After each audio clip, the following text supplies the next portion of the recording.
Makalipas sa mga araw, mayroong magandang balita ang dumating sa kanila.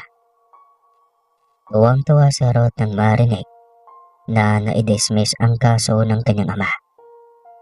Napatunayan na walang anomalya sa inhenyero, kundi sa forma na may hawak ng construction. Maraming materyales ang nawala at kulang. Halos kalahati ang nawala. At iyon ay binenta ng foreman at ng mga kasamahan nito. Malaking pasasalamat ni Mang Losyo dahil makakabalik na siya sa trabaho. Ngunit hindi na siya babalik pa sa lungsod. Sa bayan na lamang niya susubukang ipagpatuloy ang kanyang propesyon. Samantalang, si Rod ay hindi na tinigilan ng isang pabalik-balik na bangungot. Ayaw niya iyong ipaalam sa kanyang mga magulang at maging kay Allen.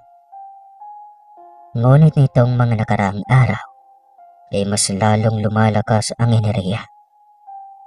Habang palapit ang kanyang ika-18 kaarawan, na tila ba ay hindi na iyon panaginip lang.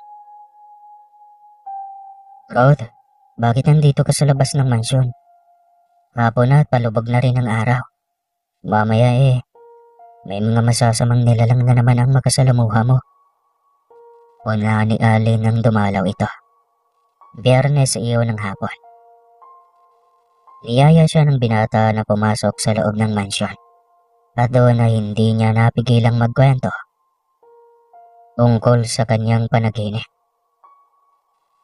Baka totoo ang sinabi ni Lolo Santino. Baka may misyon ka nga sa mundong ito. Wika ni Allen. Anong misyon? Hindi ko alam. Si Lolo Santino lang ang nakakaalam nun. Gusto mo bang tawagin natin? Wag. Sigurado akong hindi papayag si Mama. Gusto kong alamin. Ngunit tayo ang pupunta sa bahay ni Lolo Santino. Sigurado ka ba? Oo, Allen. Bukas na bukas. Pupuntahan ko si Lolo Santino. Pupuntahan natin. At kailangan mo kong samahan. Yun ay okay lang sa iyo. Oo naman. Bakit hindi? Salamat, Allen. Lagi kang nariyan para sa akin. Siyempre naman. Hindi ako mawawala. Lagi akong maghihintay sa tamang edad at tamang panahon. Ikaw lang ang babaeng gusto kong maging nobya at sa huli ay maging asawa. Pangako mo yan ha. Pangako ko rin sa iyo na mag-aaral akong mabuti. Oo, Rod. Maghihintay ako sa tamang edad. Kapag nasa tamang edad ka na, ipapakilala na kita sa kanila Mama at Papa. Pero, tanggap naman kaya ako ng pamilya mo? Nag-aalangan niyang tanong. Napakasimple ng Papa, maging ng kapatid kong babae. Kaya wala kang dapat ipag-alala sa kanila. Pero ang mama mo? Tanong niya nang tila hindi nito nasabi ng binata. Medyo may ugali lang si Mama. Pero ayos lang yun. Huhulihin natin ang galitin ni Mama. Naku, nakakatakot naman yun. Anya. Ngunit binigyan siya ng kasagaraduhan nito na kahit anong mangyari ay walang magiging hadlang sa kanila. Kinabukasan, maaga siyang sinundo ni Allen. Nagpaalam siya sa mga magulang na mamasyal. Ngunit ang totoo ay pupunta sila sa bahay ni Lolo Santino upang alamin ang lahat ng mga tungkol sa sinasabi nitong misyon niya.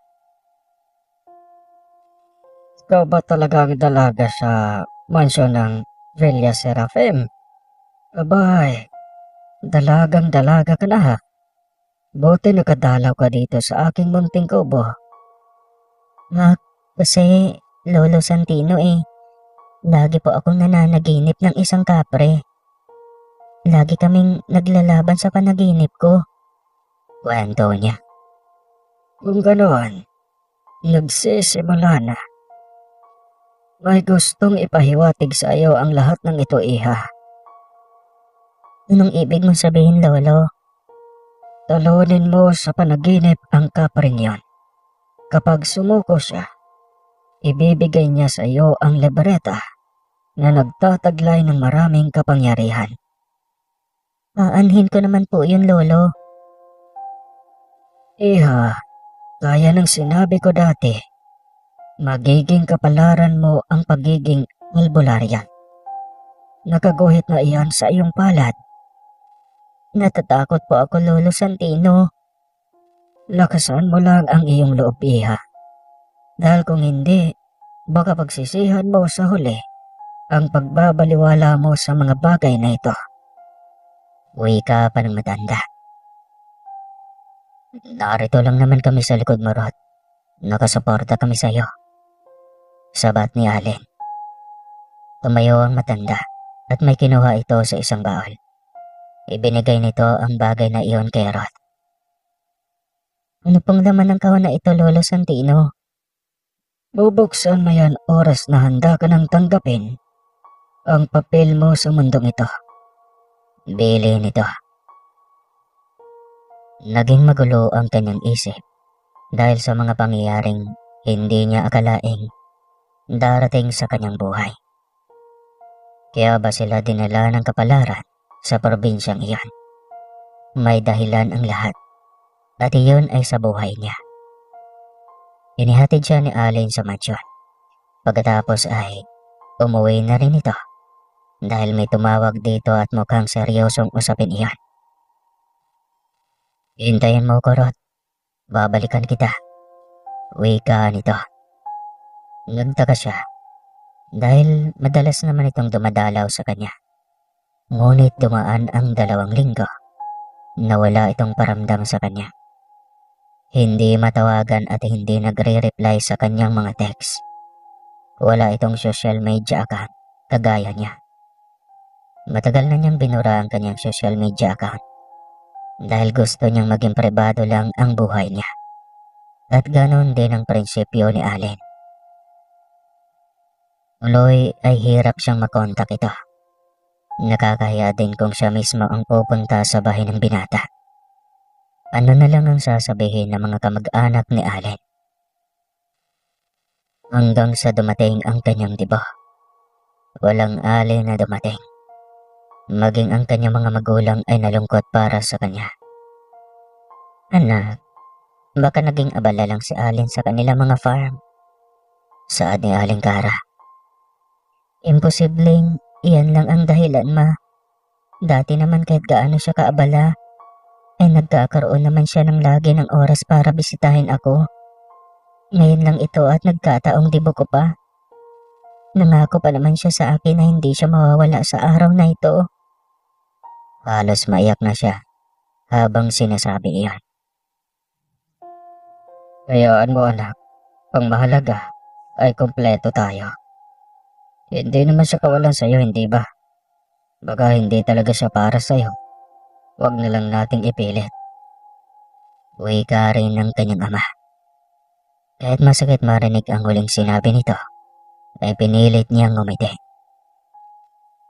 Nang gabing iyon, kung saan kakatapos lang niyang ipagdaos ang kanyang dibo, ay hindi niya inasahan ang isang napakasakit na pangyayari sa buhay niya. Hindi niya iyon napaghandaan. Kaya halos mabaliw siya sa sakit ng kanyang puso. Binangungot ang kanilang padre de pamilya at hindi na ito nakarecover pa. Maging ang kanyang ina ay tulala lang habang sakay ng ambulansya na kanilang tinawagan.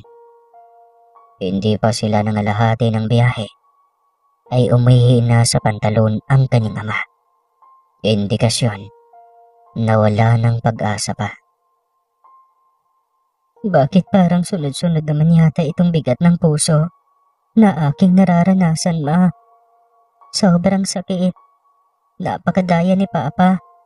Ayaw niya akong damayan. Iniwanan pa niya ako. Umiiyak na wika niya.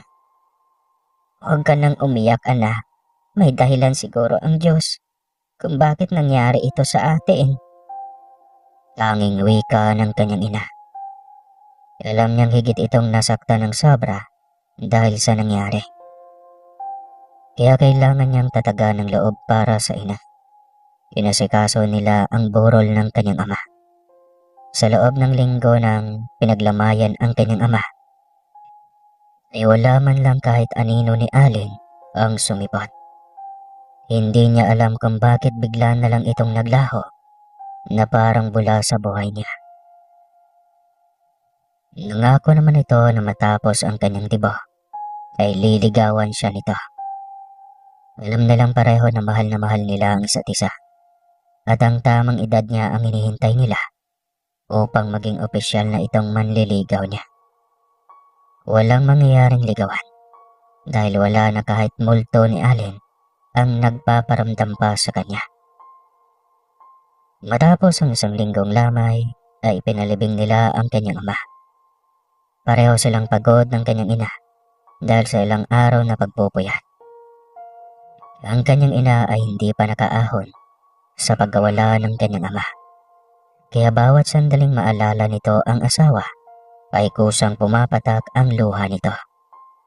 Bilang nag-iisang anak ay kailangan niyang tibayan ang kanyang loob. Kailangan niyang ipakita sa ina na matatag siya. Siya ang nagpapalakas sa kanyang ina, kaya bawal siyang umiyak dito. Isang umaga, habang naghahanda ng kanilang almusal, ay isang malaking paru-parong kulay kaki ang umaaligid sa kanya. Tuwang-tuwa siyang pinagmasdan ito. Papa, ikaw ba yan? Salamat at patuloy ka pa rin nagpaparamdam. Anya. Hinayaan niya itong dumapo sa kanyang balikat. Pagkatapos niyang magluto, ay pumunta siya ng sala upang manood ng TV. Nasa kanyang balikat pa rin ang paru-paro. Nakangiti lang siya habang binubuksan ng telebisyon. Ngunit bigla iyong napawi nang bumungad sa screen ang isang pamilyar na mukha. Allen, sambit niya. Naluluha ito habang papalapit ang bride dito. Sa isang makasaysayang simbahan iyon sa bayan. Ang babae ay matamis ang ngiting papalapit kay Allen sa harap ng altar ng simbahan. Pamilyar sa kanyang babae at lalong sumikip ang dibdib niya nang mapagtantong anak ng gobernador ang babaeng pinakasalan nito. Nangako ka sa akin, Allen. Bakit nandyan ka? Niloko mo lang pala ako. Anya. Hindi niya kayang tapusin ang panunood dito. Sobrang sakit para sa kanya. Hindi matanggap ng puso niya ang dobleng pasakit na ibinigay sa kanya. Nawala na nga siya ng ama. Niloko pa siya ng taong inibig niya. At nangakong maging kabayak niya pagdating ng panahon. Hindi na niya mapigilang mapahagulgol. Hindi na niya kayang maging malakas pa. Saktong palabas din ng kanyang ina at narinig siya nitong humahagulgol. Mabilis itong lumapit sa kanya para yakapin siya. Anak, tahan na. Malalampasan din natin ito. Agad niyang pinahid ang kanyang luha. Hindi niya nais na makita ng kanyang ina na umiiyak siya. Ngunit dahil sa patong-patong na sakit ng loob na kanyang naramdaman, ay hindi na niya napigilan ang kanyang mga luha. Hindi niya kwento sa kanyang ina ang tungkol sa kasal ni Allen. Ayaw niyang idagdag sa isipin ng kanyang ina ang bagay na iyon. Niyaya na lamang niya itong mag-almusal, kahit pa wala siyang ganang kumain. Matapos siyang ihanda ang mesa, ay humarap na rin siya sa kanyang ina.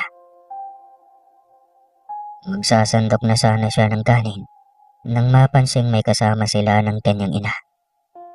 Unti-unti niyang nilingon ang kanyang paligid. Papa, sambit niya. Nakangiti itong humarap sa kanya. Roth, anak, naalala mo ang papa mo? Hindi, ma. Nandito si papa. Anak, alam kong mahirap tanggapin. Nawala na ang iyong papa. Hindi, ma. Nandito siya. kasama natin ngayon ang papa. Anak, patay na ang papa mo. Wala na siya. Rota na, hindi ako makikita ng iyong mama. Ikaw lang ang may kakayahan na makita ko. Kaya huwag ka nang magsalita at ipilit sa mama mo na nandito ako. Baka matakot pa siya o di kaya ay mapagkamalan niyang nababaliw ka na. Salita niya ng kanyang ama. Tumahimik na lamang siya ayon sa utos nito. Nakinig lang siya habang nagsasalita ito. Habang kumakain sila ng kanyang ina. Anak, kailangan mong sundin ang bili ni Lolo Santino. Kailangan mong tahakin ang kapalaran na para ay sa iyo. Maraming tao ang nangangailangan sa iyo, anak. Isa na ako at ang Lola Candida mo. Po? Gulat na tanong niya. Rod, nagulat naman ako sa iyo, anak. Okay ka lang ba? Pasensya na po, ma. Sagot niya. Nang lingunin niya ang ama, ay wala na ito. Bigla siyang nawala ng ganang kumain. Tumayo siya at inikot ang tingin para hanapin ang kanyang ama. Ngunit wala na ito. Nagtaka na rin ang kanyang ina sa kanyang mga kilos. Kaya ingat na siyang huwag magkamali. Kinagabihan, habang nakahiga, ay tinawag niya ang kanyang ama. Kung nakikita niya ito kaninang umaga, hindi imposible na magpakita itong muli sa kanya. Hindi siya nagkakamali. Dahil nang tawagin niya ito, ay bigla itong nagsalita mula sa kanyang likuran. Papa, totoo nga. Hindi yun imahinasyon lahat. Nakikita kita, Papa. Oo, anak. At sinadya kong lumayo kanina. Ang ingay mo kasi. Alam mo namang ikaw lang ang may third eye at makakakita sa akin. Pa, hindi ko maintindihan. Bakit naiwan dito ang kaluluwa mo? Dahil ayaw ko kayong iwanan ng iyong inarot. Pilit akong inaangkin ng isang sukubos. At wala akong nagawa. Hindi ko kayang labanan ang kapangyarihan niya. Papa. Nalulungkot niyang sambit. Patawarin mo ko, anak. Kasalanan ko rin ang lahat. Kung hindi ako magkasala, hindi sana ako pinarusahan ng Diyos. Hindi sana siya lumayo sa akin. Anong ibig mong sabihin, Papa? Anak, nagkamali ako. Nagkasala ako sa mama mo. Nagkaroon ako ng relasyon sa isang baguhang architect na kasama ko sa trabaho. Pero nadala lang ako, anak. Natukso ako ng babaeng iyon. Hindi siya nakakibo. Hindi niya alam kung ano ang magiging reaksyon sa mga sandaling iyon. Masyado siyang humanga sa pagmamahal ng kanyang ama sa kanyang ina noon. Naakala niya ay namatay itong tapat sa kanyang ina. Yun pala ay namatay itong hindi nakahingi ng tawad sa ina. Kaya hindi ito matahimik. Anak, maawa ka. Nakakulong ang kaluluwa ko sa mansyon na ito. Tulungan mo kung makatawid. Uwi ka nito. Hindi siya sumagot. Hindi niya alam kung anong magiging desisyon niya. Naawa siya para sa kanyang ina. Ngunit gayon pa man, ay ama pa rin niya ito. Hindi mo na kita pipilitin ngayon, anak. Alam kong nagtatampo ka para sa iyong ina. Paalam mo na, anak. Uwi ka nito. Hindi pa man nakasagot si Rod ng tuluyan itong mawala sa kanyang paningin. Tulala siyang nakatitig sa kesame. Ang daming problemang binabato sa kanya. Halos sabay-sabay iyon. At hindi niya alam kung ano ang uunahin sa mga iyon. Nakatulog siyang magulo ang utak at kakawala lang ng kanyang ulirat nang bumungad ang mukha ni Lolo Santino. Handa ka na ba, Roth? Kailangan mo ng kumilos dahil kung hindi, Hindi lang ang iyong ama ang kanilang hahabulin sa buhay mo. Yun ang ibig mong sabihin, Lolo. Kumikilos na sila, Roth. Hindi sila titigil hanggat hindi kanila makukuha at madadala sa kanilang mundo. Malaki ang tulong mo sa kanilang lahi. Gusto nilang magkaroon ng supling mula sa iyo na siyang magiging susunod na hari o reyna sa kanilang kaharian. Lolo, ordinaryong tao lang po ako. Oo, pero hindi mo alam na nananalaytay sa iyo ang dugo ng iyong sinaunang ninuno. Hindi ko alam kung ano ang aking mga sinaunang ninuno, Lolo Santino. At ano naman ang kinalaman ko sa kanila? Takang tanong niya sa matanda. Rod, ikaw ang ikatlong henerasyon. Malakas ang kapit sa dugo mo. Nananalaytay sa iyo ang dugong babaylan, mambabarang at albularyo. Litanya ng matanda. Lahat yan? Nasa akin, Lolo Santino? Oo, kaya ka hinahabol ng mga elemento at gustong maging asawa. Ngunit tatandaan mong ang pagiging mambabarang at babaylan ng iyong mga ninuno ay isang malaking pagkakasala na binabayaran nila ngayon sa nasa taas. Kaya ipaalala ko lang sa iyo, Roth, kung darating ang araw na mabuhay mo ang dugong iyan sa pagkatao mo, ay siguraduhin mong maitama mo lahat na masasamang gawain nila noon. Gamitin mo lahat sa kabutihan at huwag kang magpadala sa galit sakaling may susubok sa hawak mong kapangyarihan. Mahabang paalala ng matanda. Gagawin ko po, Lolo, pero kakayanin ko kaya? Nag-aalalang tanong niya. Kayang-kaya mo yan, Roth. Sige na, pasukin mo ang yungib na iyan. Diyan nakatago ang libreta. Kalabanin mo muna ang kapring nagbabantay. Kapag natalo mo siya, kukunin mo agad ang libretang itim. Itinago ng iyong ninuno iyon at tanging ang tagapagmana lang ang makakakuha ng libretang iyan.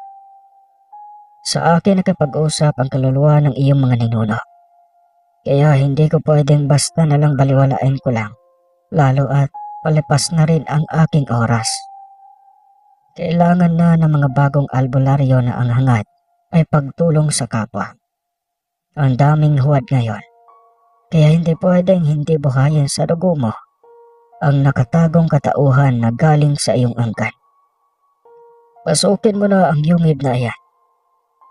Utos muli ng matanda. Sabay abot sa kanya ng isang medalyong tanso. Para daw iyon sa kanyang proteksyon at depensa sa kapre na siyang nakabantay sa yungib.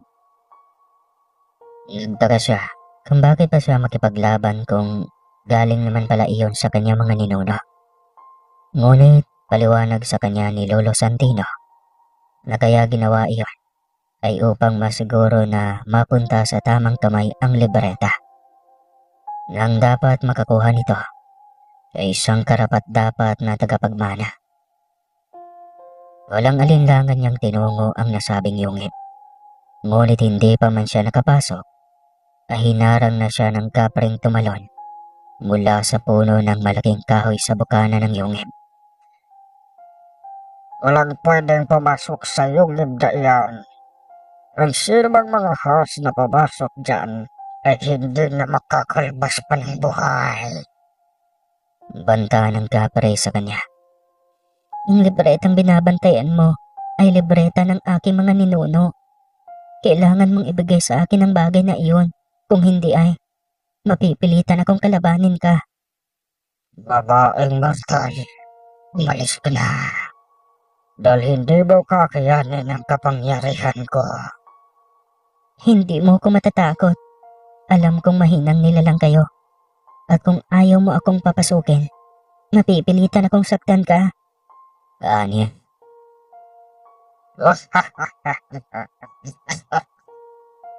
Pumalakhak lamang ito. Na tila ba isang sisiw ang tingin sa kanya. Nainsulto siya kaya umigting ang kanyang panga. Nakuyom niya ang kanyang mga kamay at sa hindi maipaliwanag ay biglang nag-init ang kanyang buong katawan. Karamdam niya ay punong-puno ng enerhiya ang kanyang katawan na kailangang ilabas. Buong lakas niyang sinipa ang nilalang at laging gulat niya nang tumalsik ito sa isang puno. Nabali ang sanga ng punong nasandalan nito. Maging ang nilalang na kapre ay nagulat sa lakas na meron siya. Napakalikas mo. Saan galing ang lakas na taglay mo, babae? Malay ko. At wala ka nang pakialam doon. Sagot niya. Sabay lapit dito. Inundayan niya ito ng maraming suntok.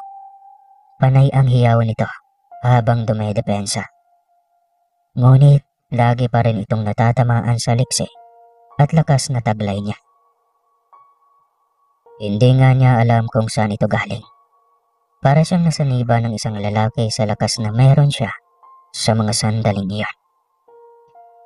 Nag-iinit ang buong katawan niya at gusto niyang mailabas ang galit sa nilalang na kaharap niya. Sa huli ay sumuko ito at nagmamakaawang gawin na lamang niyang alipin. Sigurado ka ba? Oo, ito ang hebla ng aking buhok. Hipan mo ito at ibulong ang aking pangalan.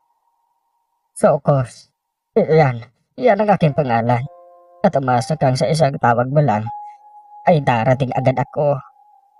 Pangako nito. Sigurado yan ha? Opo, Agalon.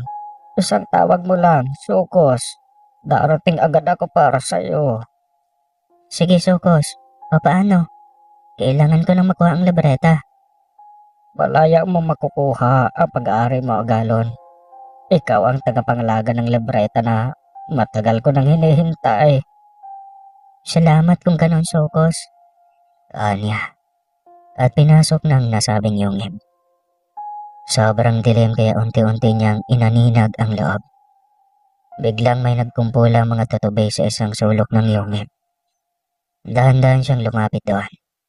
At laking sorpresa niya nang matagpuan sa ilalim ng nagkukumpulang tutubay ang hinahanap niyang libreta.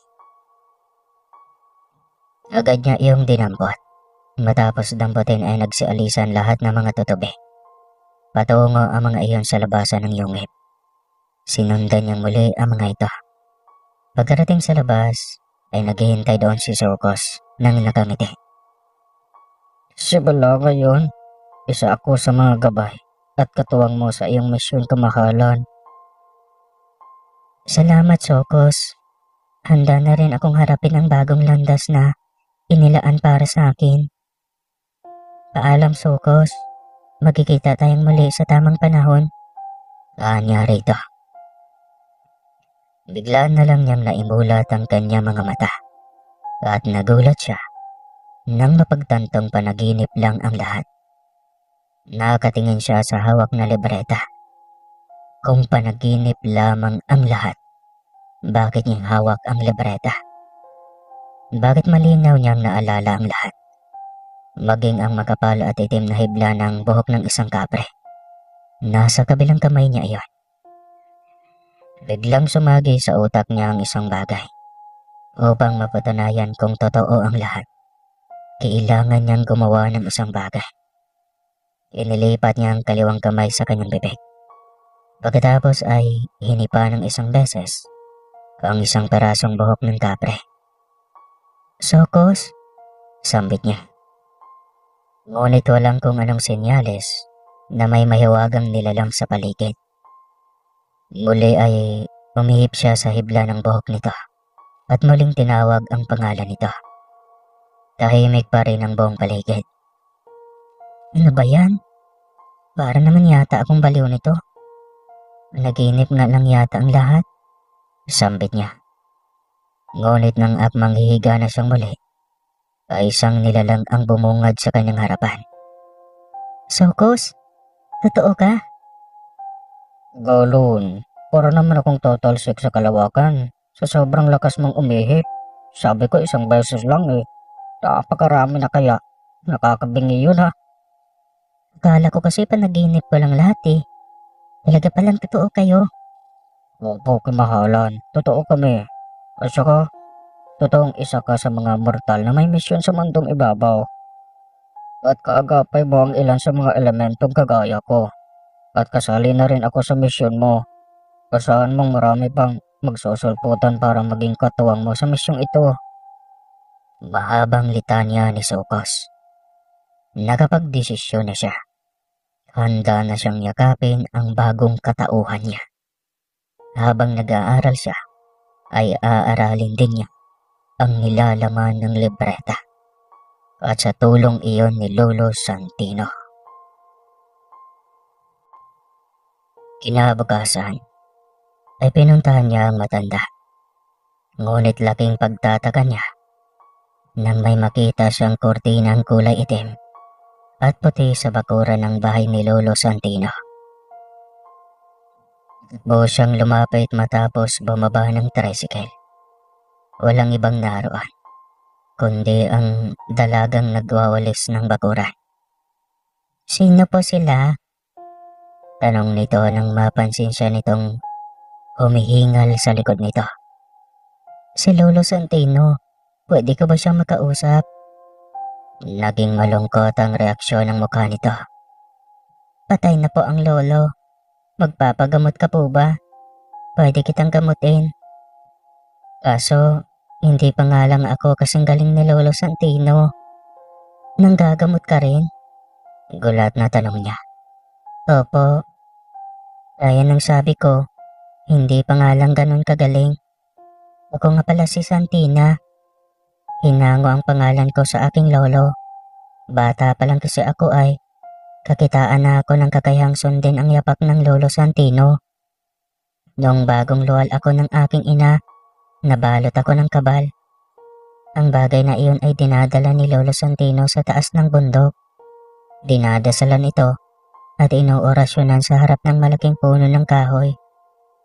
Iyon ay tuwing mahal na araw. Laging nag-aayono ang Lolo Santino tuwing mahal na araw. Upang masigurong palaging buhay ang kapangyarihang bigay sa kanya ng may lalang. Kasama ng kabal ko na siyang isa sa sandata ko ngayon laban sa mga masasamang elemento. Nagalit dahil sa mabuting misyon na gaganapin ko sa mundong ito. Mahabang litanya ng dalagang si Santina. Alam mo bang nawalan ako ng ina, ama at mga kapatid.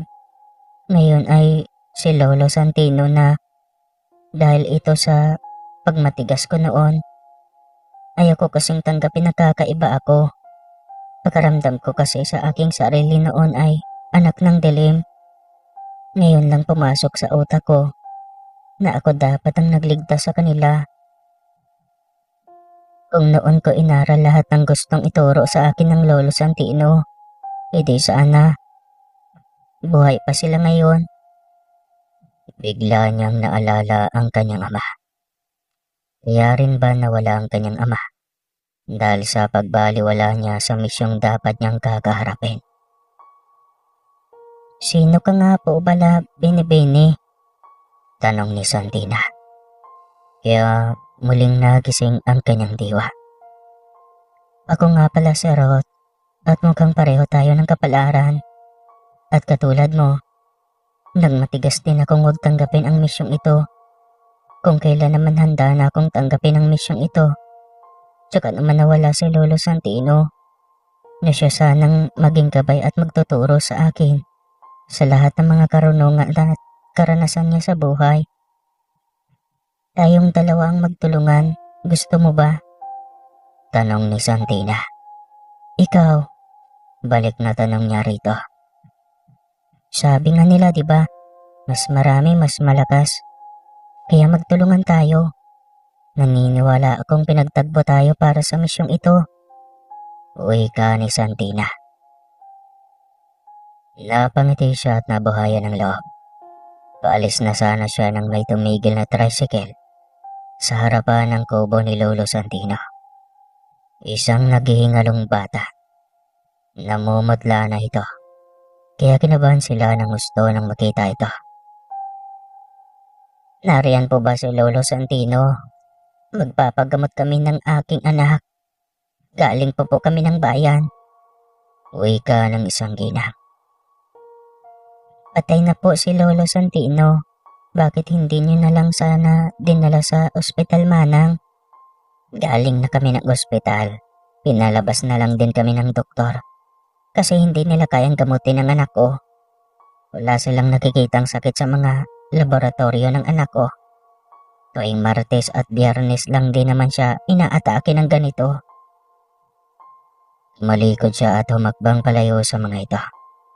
At dinukot mula sa kanyang bulsa ang pulang tela kung saan nakabalot ang buhok ng alagang kapre. Ilang sandali pa ay bumunga dito sa kanyang harapan. Anong kailangan niyo, Agalo? Tanong sa kanya ni Sokos. Tulungan mo kami, Sokos. Paano namin mapagaling ang batang ito? Tanong niya. Tinignan nito ang bata. Pagkatapos ay may ibinulong ito. Ilang sandali pa ay tinignan siyang muli nito. Sokos, ano na? May gusto kumuha sa bata. Ano? Sino? Bakit siya nagkasakit ng ganyan? Kung gusto pala siya. Dahil mag-asawang elemento ang nagkagusto sa bata. Nais nilang gawing prinsipe sa kanilang kaharian. Halili sa nawala nilang anak na prinsipe. Ako ang bahala. Papauwiin ko na ang mga yan. Ngunit bago pa man, ay gusto kong ipainom mo itong katas ng mahiwagang puno sa aming kaharian. Nakakatulong ito upang maibalik ang normal na kulay ng bata, maging ang normal na pagkaramdam. Mahabang bili nito. Sabay abot ng sobrang liit na bote. Iniwan niya ito at lumapit muli sa batang pasyente at sa mga magulang nito. Naroon si Santina na sinubukang imasahe ang bata upang mawala ang lamig sa katawan. Nakiusap siya sandali sa dalaga. Santina, pahingi ako ng kaunting tubig. Utos niya sa dalaga. Nagmadali itong umakyat ng kubo at pagbalik nito ay may dala na itong kalahating baso ng tubig. Agad itong inaabot sa kanya ang baso. Ipinatak niya ang katas na nasa munting bote at pinainom sa bata. Ilang sandali lang ang lumipas ay dumilat na ang bata. Pagkatapos ay humingi ito ng makakain. Gumaling na ang aking anak. Magaling na si John John. Salamat sa inyo. Magagandang binibini. Kayo po ba ang apo ni Lolo Santino? Ninong ng ginang. Opo ate. At kami ang magpapatuloy sa nasimulan ng aming lolo. Layunin namin ang isang tahimik na pamumuhay na walang nang aabusong elemento at maliban sa malusog ay tahimik ding pamilya. Litanya ni Santina. Napangiti si Rod nang marinig iyon mula sa bibig ng dalaga. Simula iyon ang kanilang pagkakaibigan. Humaba ang kanilang pag-uusap hanggang sa hiniling niya ito sa kanila na tumira. Mag-isa ito sa munting kubo at hindi ligtas para rito ang mag-isa sa lugar na iyon. Lalo pa't malayo sa kapitbahay. Sige na Santina, kami na lang din ni Mama ang nakatara sa mansyon eh. Kaya sana pumayag ka na sa mansyon na lang tumira. Kasama naming mag-ina. Wala ka na ring ibang pamilya, hindi ba? Tumango ito. Ngunit napakamahiyain ni Santina. Kaya nag-aalangan itong pumayag. Ayaw niyang maging pabigat sa isang pamilya. Santina, hindi tayo pababayaan ng nasa taas. Ang mahalaga naman, hindi ba ay ang magtutulungan tayo? Sumama ka na. Hindi ako alis sa harapan mo hanggat hindi ka sasama sa akin. Wala itong magawa, kundi ang sumama sa kanya. Tuwang-tuwa si Aling Kara nang malaman na sa bahay na nila titira ang dalaga. Kung gano'n ay may makakasama na sila sa malungkot na mansyon. Naging malapit na rin silang dalawa at halos magkapatid na ang turingan sa isa't isa. Nang araw ding iyon ay binuksan niya ang maliit na kahon. Nabigay noon ni Lolo Santino. Kaharap niya si Santina habang binubuksan iyon. Nagtaka siya sa mga laman.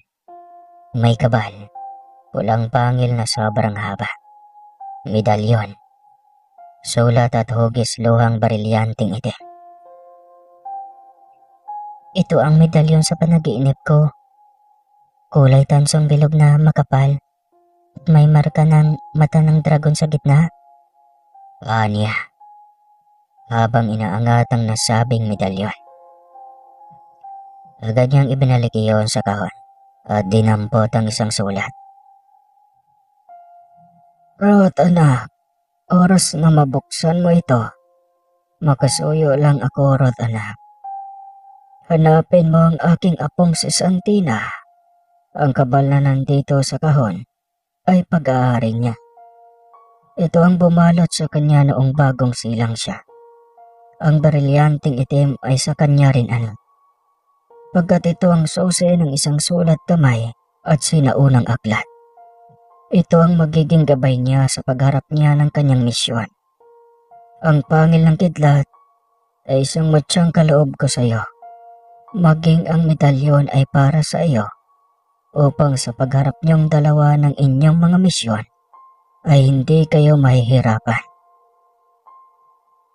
Naririnig mo yung Santina? Magiging katuwang mo ang mga bagay na ito.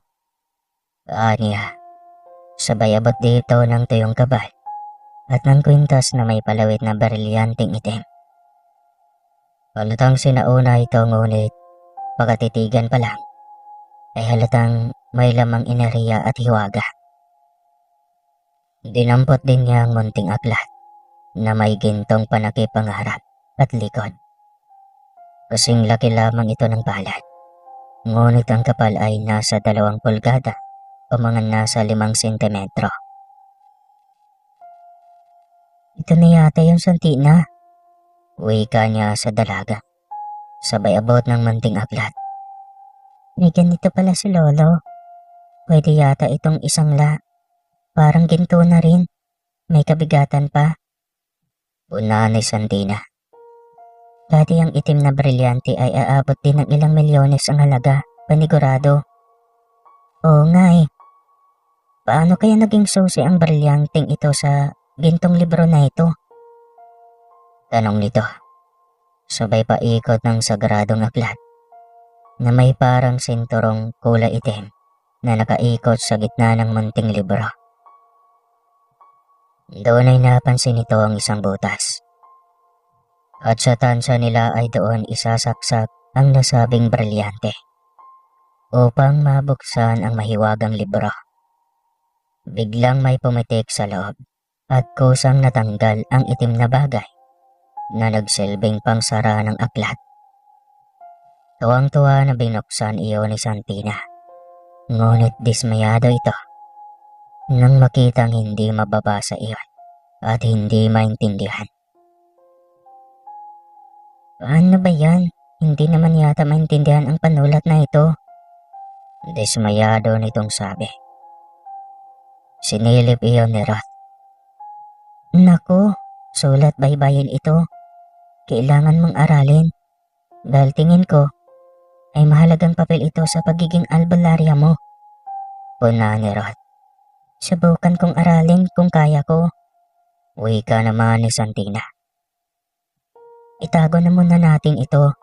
Ang mabuti pa ay manonood muna tayo ng TV.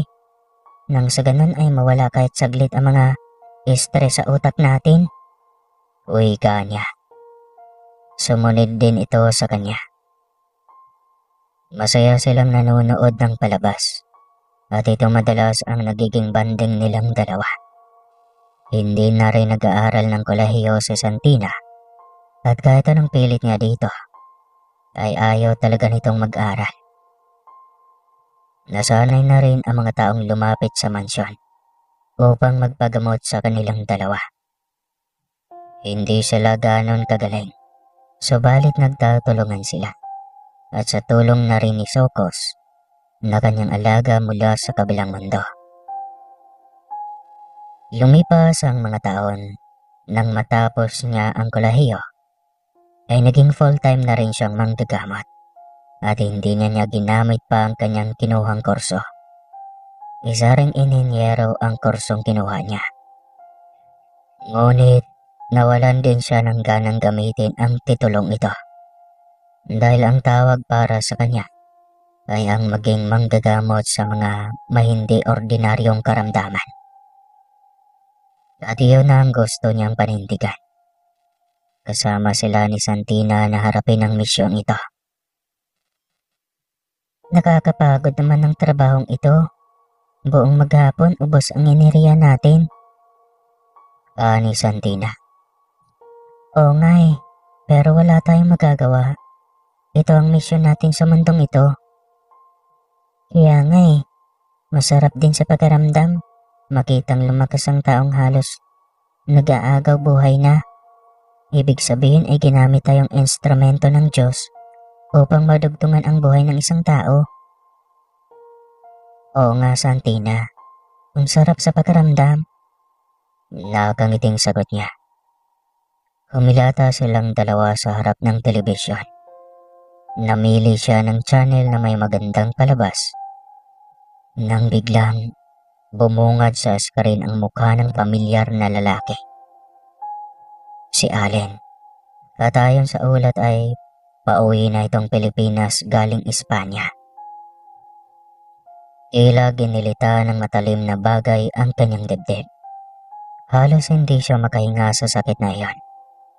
Ayaw na niyang makita pa ang mukha nito. Ngunit sadyang pinaglalaroan siya ng tadhana.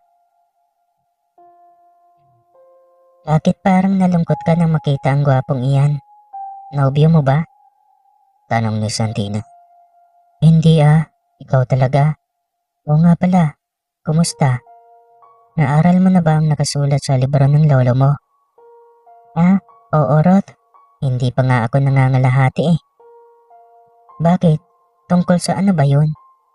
Tungkol sa mga anghel na inilalaglag sa lupa? Nakikipagrelasyon sila o nakikipagtalik sa mga normal na tao. Tawag sa kanila, mga incubus o succubus. At ang taong naging similya nila, ang siyang kalahating tao at kalahating anghel. Nephilim ang tawag sa kanila. Ngunit hindi sila banal, pagkat sila ay nilaglag mula sa langit. Kaawari sila ng mga engkanto.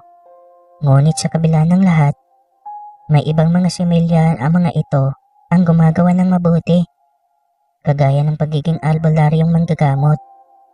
Ngunit ang iba ay ginagamit sa kadiliman, pambabarang, panlalason, o palipad hangin. At ang iba ay nagiging babaylan. Mahabang kwento nito.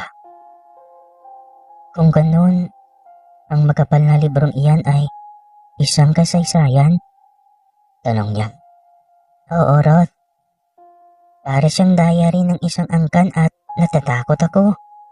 Bakit naman? Para kasi itong patungkol sa aking lahi. Malalaman ko sa huling mga pahina. Naku, kapanapanabik yan, Santina. Sabihin mo agad sa akin ha. Tuwang wika niya. Nakalimutan niya ang tungkol kay Allen. Ngunit sabay silang napaupo. Biglang may nag-doorbell. Nasaan ba si Mama? Tanong ni Rod. Nasa kwarto niya. Kung ganun, sino ang nasa gate? Naku baka pasyente na naman yan. Shh, paano ba yan? Pagod na ang katawang lupa ko.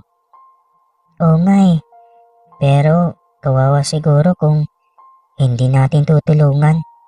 Ako na lang muna. Magpahinga ka muna dito. Wika ng dalaga.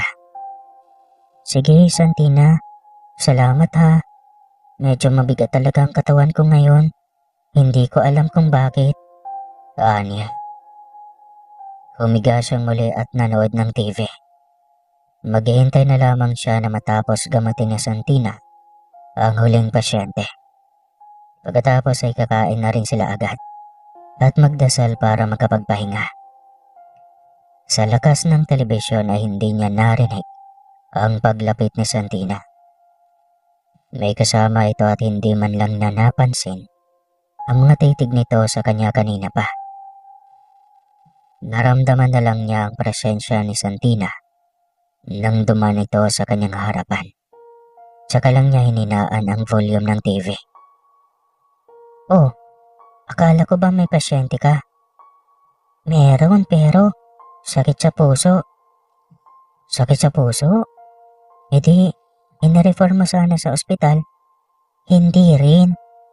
Ha? Bakit naman? Kunot nung tanong niya. Kasi ikaw ang gamot eh. Iluso po ka naman eh. Bakit nga? Lingonin mo siya. Nasa likod mo eh. Uwi ka nito. Wala sa sariling napalingon siya. At gano'n na lang ang pagtigil ng pagtibok ng kanyang puso panandalian. Si Allen. Nakatayo ito at titig na titig sa kanya. Hindi siya makapagsalita. Hindi niya alam kung ano ang sasabihin, kung ano ang magiging reaksyon. Iwanan ko muna kayo ha. Sa kusina lang ako. Paalam ni Santina. Nang makaalis ito ay lumuhod sa kanyang harapan si Allen. Biglang nilukob ng init ang kanyang mukha. Naninikip sa galit ang kanyang puso. Kaya hindi na niya nakontrol ang paglipad ng kanyang palad sa mukha nito. Ayos lang nasaktan mo ako, Roth. Mapawi lang ang galit mo sa akin. Ang kapal ng mukha mo, Allen. Kahit babalatan ko pa yung mukha mo, hindi mawawala ang galit sa dibdib na nararamdaman ko. Pinagmukha mo lang naman akong tanga. Kung alam mo lang kung paano akong nagdusa, hindi ko rin inasahan na ganun ang gagawin ng mga magulang ko sa akin. Sa apilitan nila akong ipinakasal sa anak ng gobernador upang wala ng habol sa tax ang mga gobyerno. Sa lawak ba naman ng aming mga asyenda, napakalaking tax ang babayaran namin kada taon. Umabot ng milyon-milyon. Ang hindi ko alam ay isang dekada na palang hindi nagbabayad sila, Papa. Tapos, ako ang ipinain nila. Mahabang kwento ni Allen. Labas na ako sa kwento mo. Ngayon, umalis ka na. Ayokong marinig lahat ng mga paliwanag mo. Bumalik ka na lang doon sa asawa mo, Allen. Asawa? Wala akong asawa. Pinaglolo ko mo ba ako, Allen? Ginagawa mo kong tanga lagi. Roth, hindi ko pinapanindigan ang kasal na iyon. Hindi mo ba napanood? I-walk out ako at tumakas patungong Germany. Kasi hindi ko kaya. Hindi siya nakaimik. Para siyang nabuhayan bigla ng loob. Ngunit ayaw pa rin niyang pakampante. Balang araw ay hahabulin pa rin ito ng anak ng gobernador. Napatay dito. Ayaw niyang magpakatanga. Ayaw niyang maging ipokrita. Wala siyang laban sa yaman at kapangyarihan na taglay ng angka ng gobernador. Kaya hindi na siya aasa pa. Pwede ba, Allen? Umalis ka na. Kahit hindi natuloy ang inyong kasal. Dahil alam nilang narito ka. Alam kong hahabulin ka pa rin nila. Wala na silang habulin pa sa akin. Malaki ang parte ng asyenda ang kinuha ng gobyerno. Iyon ang kabayaran ng pag-urong ko sa kasal. Namatay ang aking ina sa stroke at sa sama ng loob na ibinigay ko sa kanila. Sinumpa ako ng aking mga kapatid. Naakala ko ay maintindihan ako. Si Papa, ayaw akong kausapin. Nawala lahat sa akin, pati ikaw. Sobrang bigat para sa akin. Subalit pinipilit kong maging matibay. Sana darating ang araw na maintindihan mo ang nangyari. Litanya nito bago tumalikod. Iniwan siya nito, ngunit hindi niya ito nagawang lingunin. Iniyaan niya itong umalis, hanggang sa narinig niya ang ugong ng motor papalayo. Ay, bakit umalis agad yun? Tanong ni Santina. Ang gwapo pala ng manliligaw mo, Rod. Sayang lang at bigla kayong nagkalabuan. Ikunento niyo sa akin ang lahat at alam mo, kawawa talaga siya. Wika ni Santina. Hayaan mo siya. Wala na akong pakialam sa kanya. Sabi mo ha, baka pagsisihan mo. Banta nito. Hindi niya iyon binigyan ng pansin. Wala na siyang pakialam sa lalaking iyon. Dahil ayaw niyang mangyari ulit ang masaktan siya ng sobra. Nadala na siya sa unang beses na ginawa nito. Ayaw na niyang umasa pa. At baka mas malala pa ang kasawi ang maranasan niya kapag muli siyang umasa sa sinasabing pag-ibig nito sa kanya. Ngunit naging matigas ang ulo nito. Harapin man niya ito o hindi ay hindi ito sumusuko. Si Santina lagi ang kausap nito. At aminado siyang gustong gusto niya itong harapin. Ngunit ang kanyang pride ang siyang pumapagitna sa kanyang emosyon. Oh, akala ko pa tulog ka na. Malalim na ang gabi. Medyo napahabang kwentuhan namin ni Allen. Kaya kakauwi lang din niya. Paliwanag ni Santina. May itatanong lang ako, Santina. May gusto ka ba kay Allen? Ha? Bakit mo naman naitanong yan? Baka lang may gusto ka sa kanya. Kumusta na nga pala ang tungkol sa libro? Patuloy pa rin ba ang pag-aaral mo? Oo, Roth. Ang librong iyon ay diary ng aming lahi. Uy ka nito. Nawala sa kanilang usapan si Allen. Umupo ito sa kanyang tabi.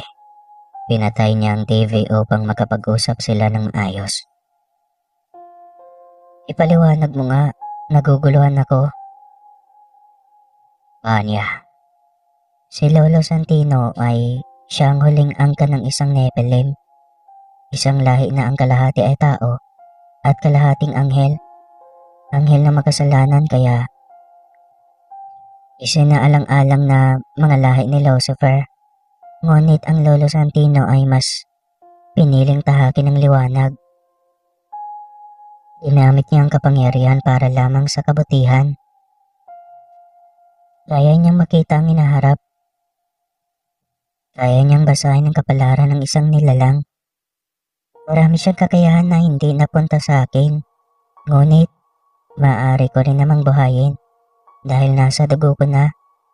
Mawawala nga lang siya ng kusa kung gagawa ako ng kasamaan. Mabuti ka naman. Kaya tiyak akong mapapasa iyo lahat ng kapangyarihan. Nako, nakakatawa, Santina. Kaya naman pala ang ganda-ganda mo. Maihalin tulad nga sa isang anghel. Kaya naman pala ay dahil pinagpala ka nga naman palang angkan ng isang anghel. Pagmamalaki niya dito. Pero anghel na inilalaglag sa lupa, walang puwang sa langit. Baka nga hindi rin ako ligtas sa kapurasahan ng aking angkan. Pero sana naman maputol ko ang sumpa. Siyempre, kay Lolo Santino pa lang ay tiyak akong naputol na ang sumpa. Sa ginagawa mo ngayong kabutihan kagaya ni Lolo Santino, alam kong malaki na ang puwang para sa inyo, sa kaharian ng langit. Kaanya rito. Sana nga, Rod. Sagot nito. Nagpatuloy ang kanilang misyon at patuloy rin ang dalaw ni Allen sa kanilang mansyon. Handa na sana siyang harapin si Allen sa araw na iyon. Ngunit naunahan siya ni Santina. Napatakbong lumapit sa gate. Nagulat siya dahil humalik ito sa pisngi ng binata. Anong meron? Gulat na tanong niya sa kanyang sarili. Nagtama ang kanilang mga mata ni Allen. Ngunit mabilis siyang umiwas ng tingin at nagmadaling pumasok sa loob ng mansyon. Ngunit alam niyang huling-huli ni Allen ang kanyang reaksyon. Hindi na rin niya napigil ang pagpatak ng luha sa kanyang mga mata. Tila nagsisisi siya sa pangbabaliwala ng damdamin at presensya ni Allen. Diretso na sana siyang umakyat sa kanyang kwarto nang mapansing nakabukas ang kwarto ni Santina. Hindi niya alam kung bakit parang pilit siyang dinadala ng kanyang mga paa sa silid na iyon. Bukas ang pintuan kaya diretso siyang pumasok sa loob. Hinatak agad ang kanyang atensyon sa bedside table na puno ng kung ano mga bote. At nagulat siya nang makita ang litrato ni Allen na ipinasok sa isang boteng kristal at ibinabad sa langis. Hindi man lang maapektuhan ng langis ang litrato at maayos pa rin makilala ang mukha ni Allen. Posible kayang ginayuman ni Santina si Allen? Sa utak niya. Hindi niya mapigilang magduda. Sobrang bilis ng tibok ng kanyang puso. Ngunit paano naman niya susumbatan ang kanyang kaibigan at katuwang sa panggagamot ng mga taong may karamdaman? Anong ginagawa mo dito sa kwarto ko? Tanong ni Santina nang makita siya nitong isa-isang sinuri ang laman ng mga bote. Santina, sambit niya. Porke ba't mansion niyo ito? Ay basta mo na lang pasukin at wala ng respeto na galawin ang mga pag-aari ko. Pasensya na Santina, pero tatanungin lang kita. Bakit nasa bote itong mukha ni Allen? Ginagayaw mo ba siya? Yan na nga ang sinasabi ko eh. Pinakikaalaman mo ang mga bagay na dapat ay ako lang ang nakakaalam. Santina, hindi ako makapaniwalang kaya mong gawin ito. Bakit? Alam mong masama ang ginawa mo, hindi ba? Sa ayaw niya akong mahalin. Ako ang kaharap niya pero ikaw ang bukang bibig niya. Abay masakit sa akin ang bagay na iyon. Bakit ikaw lang? Hindi mo naman siya mahal, hindi ba? Ako na lang sana ang ibigin niya. Santina, huwag mong ipilit ang isang bagay na hindi para sa iyo. Lahat ng mga kasamaang ginawa natin sa ating kapwa, alam mong babalik sa atin yun ng doble pa. Kaya makinig ka sa akin. Bilang kaibigan, may kapatid na rin ang turing ko sa iyo. Alam mong minahal kita katulad ng isang kapatid. Ramdam mo yun, hindi ba? Naluha ito at hindi napigilang mapayakap sa kanya. Patawarin mo ko, Rod. Patawarin mo ko. Talagang lumabas sa aking katauhan ang dugo ng aking lahing incubus. Tiwala ako magagawa mo pa rin ang nasimulan ni Lolo Santino. Kaya mo yan, Santina. Kayang-kaya mo yan. Niya. Niyakap siya nito ng maigpit. Pagkatapos ay kinuha nito ang bote na may larawan ni Allen. Mula ngayon, pinapalaya na kita, Allen. Kaya kung darating ang araw na kamuhian ako ng isang tao, salamat sa kabaitan mo, Rod. Hindi mo ko hinusgahan. Hindi mo ko sinumbatan at pinagalitan. Umiiyak nitong wika. Bakit ko gagawin yun? Pipiliin ko lagi na intindihan ka. Dahil para sa akin, parte ka na ng aking pamilya. Sagot niya rito. Salamat, Rod, pero sana kahit isang beses lang. Pakinggan mo rin ang pakiusap ko. Pakiusap? Bakit anong pakiusap ba yan?